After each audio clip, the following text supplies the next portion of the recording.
Thank you, Mr. Chairman. Wanted to touch on a little bit what Congressman Hall was just talking about a little bit. I know that many of the witnesses today have touched upon the viability of storage technology for CO2, especially in EOR. And in Texas, we've been doing this for a while, as it was already stated, particularly in the Permian Basin.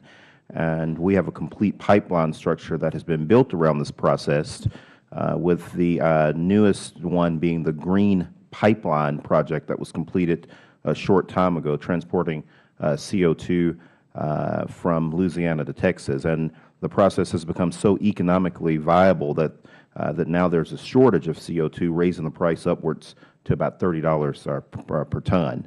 I wanted to ask Mr. Hawkins and Mr. Miller, while CO2 storage may not be feasible in one area of the country, as it was stated a little bit earlier, aren't there other areas such as the Gulf Coast that actually have a high need and capacity for CO2 storage? Yes, Mr. Veasey. EOR is a great win-win-win opportunity for energy security, climate protection, and I would argue for other environmental protection. We have lots of oil that's stranded in existing oil fields. It's not economic to get it out. It could be gotten out starting tomorrow if the CO2 were available. The CO2 isn't available because it's all going up into the air from uncontrolled industrial sources. We have an easy fix, which is to find a way of working the economics so that we put carbon capture on these power plants, and that we then use pipeline networks and expand pipeline networks. And the pipelining of this is easy. It's being done today. It goes hundreds of miles from southern Utah down into West Texas. It goes from hundreds of miles from North Dakota up into Saskatchewan. Oil field operators are making money when the CO2 is available. This is proven technology. And in terms of distances, the idea that it might rule out some locations in the United States for coal, that just doesn't hold water.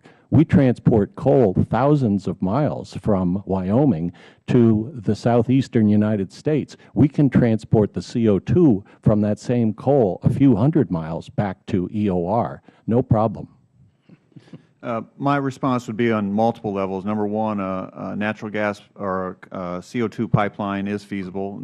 Technologically, it's out there and it's happening. They're expensive. You run into some of, not in my backyard, issues as you're putting in the pipeline, but they can be put in. You have, now you're transporting your CO2 to another area, so you have a variety of environmental liabilities that you are going to be taking on and moving to another area of the country. And so there's a liability that goes back to your community.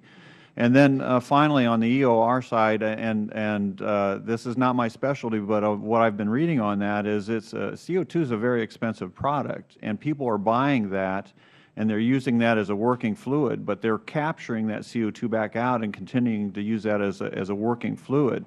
So it is not really a sequestration technology. It is a technology that is used to capture energy and recover energy and gas. So I don't see EOR as a sequestration as much as a use of the CO2, and that's what's driving up the cost. They're trying to get that. They're using that fluid, but once they inject it in, they try to get that back out so they can use it again.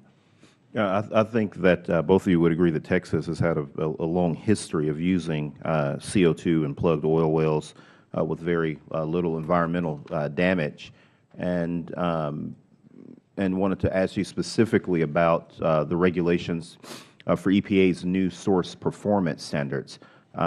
Based on what we heard from Mr. Hawkins just a second ago, wouldn't we be creating more of a market under these regulations for CO2?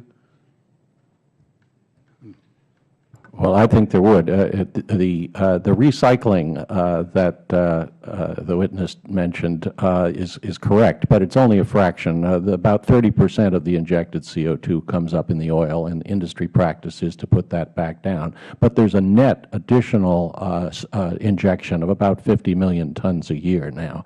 So it is storing lots of CO2. And yes, the oil industry would love to have additional supplies of CO2, but we have a disconnect in the marketplace because there is no policy requirement to capture CO2, and given the other aspects of the marketplace, there's no economic rationale because the cost of capture are high enough that you can't earn money back in the typical situation for selling it for EOR. Now, there's some niche situations where you may be able to make a profit even today without a regulation, but to make this expanded, you'll need regulations to drive it.